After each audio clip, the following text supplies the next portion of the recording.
Bonjour à tous, c'est Prof et Geek, je suis très heureux de vous retrouver pour une nouvelle vidéo, une vidéo qui va être placée sous le symbole de la nostalgie, puisque les récits dont je vais vous parler m'ont littéralement ramené en enfance pour plein de raisons, soit parce que c'était des personnages que j'ai vus quand j'étais enfant, soit parce que l'histoire se passe il y a vraiment très longtemps dans le temps, et vraiment c'est certains chefs-d'œuvre, j'ai envie de dire, et j'ai très envie de vous les présenter. Pour le premier titre, on va chez Urban Comics avec Superman Red Son, un très grand classique de Superman. Donc pour ceux qui ne connaissent pas du tout l'histoire, c'est un Elseworld, donc c'est-à-dire c'est un récit hors continuité, et Superman n'atterrit pas dans le Kansas. Cette fois-ci, il va atterrir du côté des soviétiques pendant la guerre froide en Ukraine. Donc en fait, l'homme d'acier va représenter l'URSS, hein, c'est ce que l'on voit notamment, son symbole n'est pas un S, c'est un marteau et une faucille. Donc c'est assez surprenant en fait de voir comment ce personnage qui, même s'il n'est pas tombé du même côté du rideau de fer, garde des valeurs humaines assez importantes, et on va voir comment petit à petit en fait il va monter comme symbole de l'idéal communiste, puis dirigeant du parti, puis la lutte finale, puisqu'il y a 3 chapitres. Une des planches les plus connues de ce récit, c'est un Superman qui a rattrapé la planète du Daily Planet et qui sauve un enfant et sa mère sur le sol américain, et avec le petit ballon rouge, ça c'est vraiment très très stylé. Le dessin pour un récit qui est quand même assez vieux et vraiment toujours au top. Et c'est très très sympathique. Là-dedans, on va retrouver quelques personnages connus de notre histoire, puisqu'il y aura le camarade Staline, hein, Staline qui va chaperonner Superman pendant très très longtemps, avant que Superman embrasse une carrière politique, puisqu'à la base il ne voulait surtout pas se mêler de politique, lui il voulait sauver des gens, tout simplement.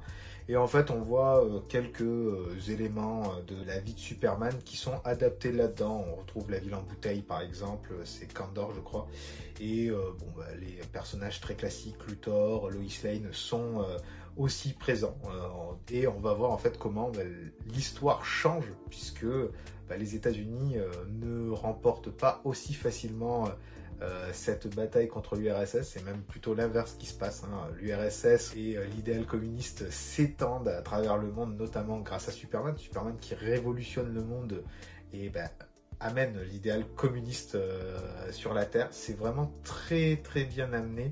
J'ai trouvé le récit super intéressant, même si la fin m'a un peu déçu. C'était assez surprenant, et j'ai pas aimé vraiment cette petite touche sur la fin qui boucle l'histoire, on va dire ça comme ça, mais ça c'est un détail.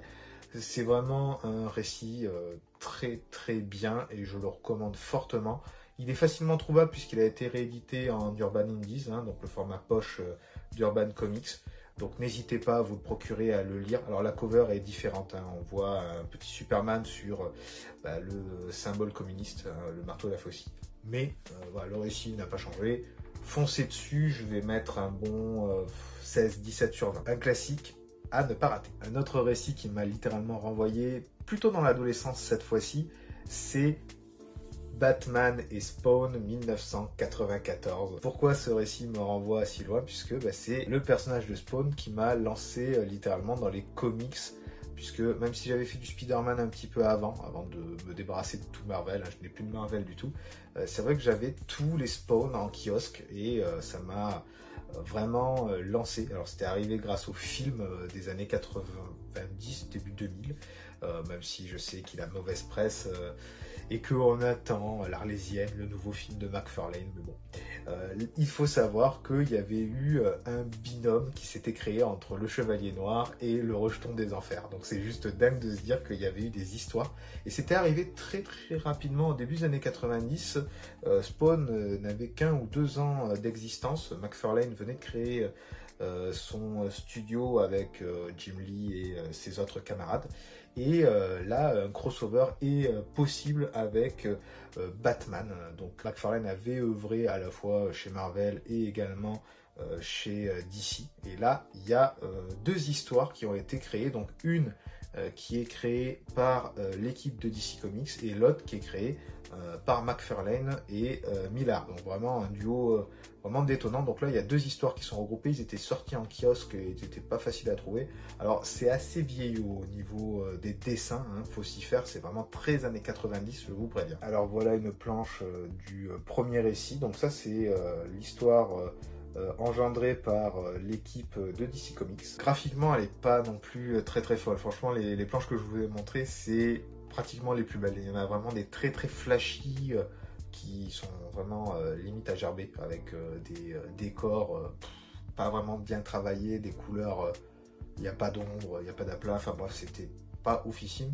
L'histoire est pas folle non plus. Un Gothamien assez riche revient à Gotham et il y a des rites sataniques qui se passent, donc Batman enquête, Spawn arrive parce qu'il sent de l'énergie magique des enfers qui déborde et en fait le riche millionnaire voilà, a passé un pacte avec le démon. Enfin, je ne vais pas trop rentrer dans les détails même si j'ai quasiment spoilé toute l'histoire parce que l'histoire est assez courte et voilà, il y a du combat, il y a une alliance improbable.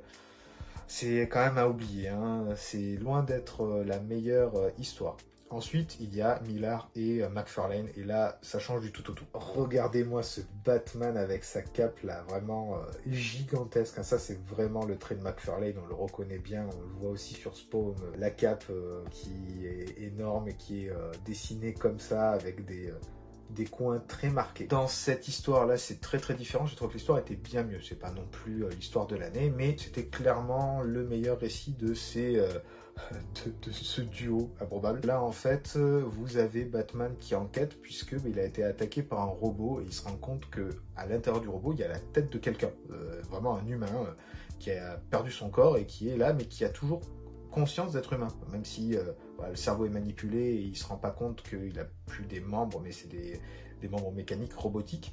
Et en fait, Spawn enquête parce qu'il s'est rendu compte que ses amis Clodo, puisque je rappelle que Spawn vit dans une ruelle, hein, comme un clochard, disparaissent petit à petit. Et bon, les deux vont enquêter pour savoir qu'est-ce qui se passe, hein, ce qui va déboucher d'ailleurs sur, à la fin, la dernière case est assez connue, et va même avoir un impact puisque on retrouvera ça dans la continuité de Spawn.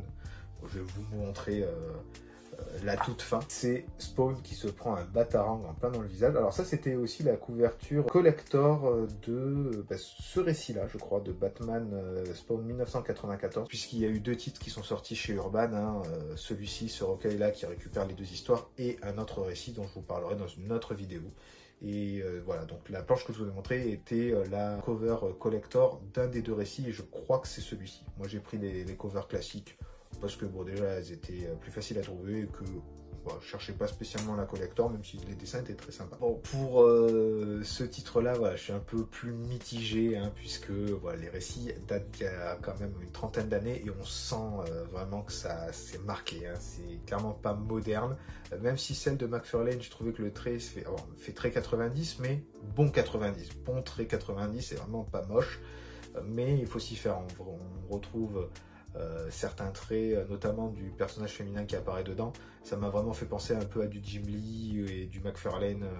C'est les traits qu'on a l'habitude de voir dans Wildcats, par exemple, notamment aussi. Donc c'était voilà, un bon retour dans les années 90 au niveau du comics. C'était vraiment plutôt pour les collectionneurs, hein. C'est pas non plus l'histoire à mettre dans toutes les mains pour quelqu'un qui veut se lancer dans le comics. Commencez pas par ça, ni pour Batman, ni pour Spawn, hein, parce que sinon vous allez rien comprendre du tout.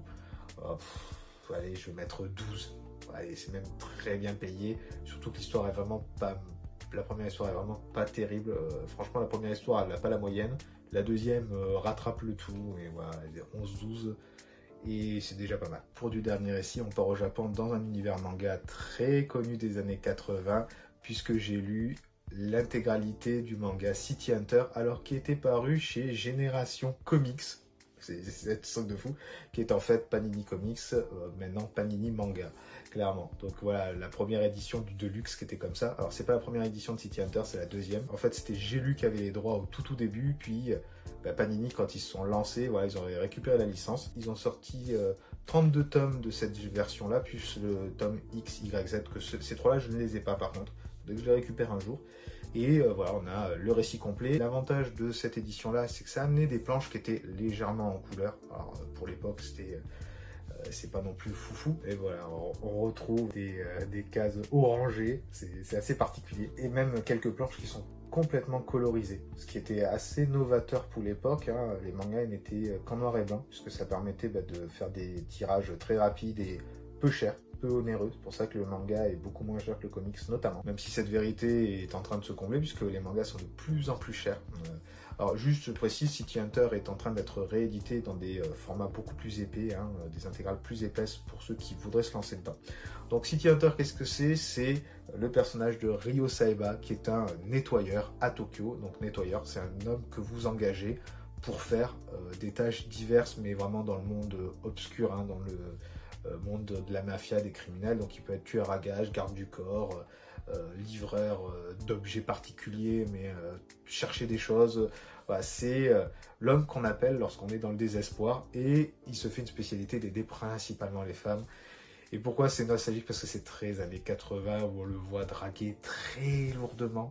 Ça ne marche jamais en plus. Hein. Franchement, je pense que toutes les racailles devraient lire ça pour comprendre en fait que ça ne marche pas, leur technique de grade de « Oh madame, vas-y ». Lui, il fait des trucs comme ça en fait. Ils sont pas novateurs les mecs. Ça date déjà des années 80 et c'était déjà un fiasco. Et voilà, il vole des culottes. Il a des techniques improbables pour se cacher dans les vestiaires des filles. Enfin, c'est n'importe quoi. Aujourd'hui, ça sortirait comme ça serait un scandale. Là, c'est très marqué 80, donc faut remettre dans le contexte. Ça fait rire plus que c'est pervers, parce que même il y a un moment, il y a quand même une scène où il a failli y avoir un viol. Rio ou Nicky Larson, pour ceux qui connaissent la VF, fait foirer le plan, parce que franchement, il a failli violer quelqu'un. C'est quand même un peu chaud de se dire ça. Et en fait, au début, en fait, ce sont des histoires qui se suivent et se ressemblent plus ou moins, hein, parce que souvent, il devient garde du corps d'une jeune fille qui est embêtée par plein de trucs.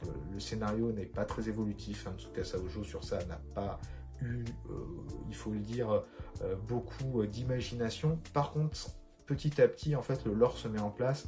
Certains personnages reviennent, prennent plus d'importance. C'est le cas de Falcon, par exemple, de sa future femme qui arrive, d'autres nanas qu'on va retrouver plus ou moins dans des rôles secondaires, voire tertiaires, mais qui sont là. Et j'ai trouvé que les derniers tomes étaient ultra touchants. Je m'attendais pas à ça du tout. Et j'étais trop content, en fait, à chaque fois de découvrir ce qui se passait et qu'est-ce qui allait arriver à Rio et à Saori, etc. Et j'ai été assez surpris puisque j'avais souvenir d'un épisode du dessin animé où Saori avait perdu la mémoire et était habillé en militaire et essayait de tuer Rio. Et il n'apparaît pas là-dedans. Alors je sais pas si c'est parce que c'est la version animée qui a voulu mettre ça en place pour changer la fin ou amener un autre épisode de plus. Mais il me semblait que c'était même le dernier épisode de la série. Mais j'ai pas tout vu parce que le manga, je l'ai lu, mais la dessin animé, je l'aimais pas des masses quand j'étais gamin, parce qu'en fait, j'aimais bien le côté sérieux de Rio, quand il tirait au flingue, etc., qui était ultra précis, ça me vendait du rêve. Par contre, son côté foufou, qui est quand même 90% du temps, ça me saoulait, et je comprenais pas quand j'étais enfant. Là, maintenant, je suis adulte, et je comprends vraiment tout ce qu'il faisait, et je me dis, purée, que c'était naze, mais au final, ça fait partie du charme. Ça m'a quand même donné vraiment envie de découvrir le reste de l'univers de City Hunter, puisque il y a notamment en ce moment City Hunter Rebirth qui est sorti. Il y avait une série alors qui se veut une suite sans vraiment être une suite officielle de Tsukasa Osho pourtant, hein, de l'auteur, hein, qui est Angel Heart. Moi j'avais la première édition qui était sortie, mais j'avais pas tout fait, et il y avait eu une première saison puis une deuxième, et la fin de la première saison est introuvable. Enfin, sinon ça coûte 70 € le tome. Donc comme c'est réédité actuellement, je pense peut-être passer vers la deuxième édition à un moment. Ça serait pas mal, même s'il y a quand même pas mal de tomes, il y en a 22 maintenant, donc ça va faire un budget. Mais j'ai vraiment envie de voir un petit peu qu'est-ce qui va arriver par la suite. C'est vrai que Tsukasa Ojo a fait quand même d'autres titres, hein, Family Combo par exemple, qui est assez connu, qui a été réédité en 10 tomes, alors, il y a un petit moment maintenant. Je crois qu'il y a Rash en 2 tomes aussi. Enfin voilà, même si voilà, City Hunter reste son œuvre majeure. Il y a eu plein de films animés, il y a même eu des films live action. Jackie Chan a joué Ryo Saeba, puis il y a eu un film fait par des Français, hein, donc c'est Philippe Lachaud, je crois, qui l'avait fait, si je ne me trompe pas. Et ça avait même plu, le parfum de Cupidon, je crois. Le titre avait plu au Japon, même si voilà, c'était Ça reste léger parce que c'est du City Hunter. En tout cas, ça m'avait replongé en enfance, ça m'a vraiment fait du bien de lire ces 32 tomes, descendre un peu la palle aussi, tout simplement, c'est déjà un bel objectif. Donc si vous avez l'occasion de lire du City Hunter, je le recommande, je vais mettre allez, un 14-15, c'est bien, c'est perfectible, mais ça respire les années 80, pas toujours les bons côtés, il faut le dire, mais si vous êtes un peu nostalgique, tournez quelques pages et ça va vous faire plaisir. Et la vidéo touche à sa fin, j'espère qu'elle vous aura plu. En tout cas, je remercie infiniment tous ceux qui vont s'abonner à la chaîne, qui vont mettre des pouces, des commentaires. N'hésitez pas à me dire ce que vous avez pensé des titres que je vous ai présentés, si vous les avez lus, qu'est-ce que vous en avez pensé ou ressenti à l'époque, voir si vous êtes aussi enthousiaste que moi ou si critique, notamment pour Batman Spawn, qui est loin d'être magistral non plus. En tout cas, voilà, la communauté grandit, c'est grâce à vous. Merci à tous ceux qui partageaient, qui me mettaient des commentaires, les grands fidèles, le patient A, Oldman, tout cela, enfin, je vous remercie, Monsieur Winbly, voilà, je pense fort à vous, je vous remercie de me suivre voilà, dans mes différentes reviews. N'hésitez pas à me dire voici un titre que vous me recommandez aussi, qui va me ramener un petit peu en enfance ou dans les années 80, 90, voire début des années 2000. Ça peut être très sympa, surtout si je l'ai pas encore lu, je me pencherai peut-être dessus en tout cas. C'était Prophétique, je suis très content d'avoir fait un petit bout de chemin avec vous dans ce multivers de la pop culture. On se retrouve très bientôt pour une prochaine vidéo. Ciao ciao.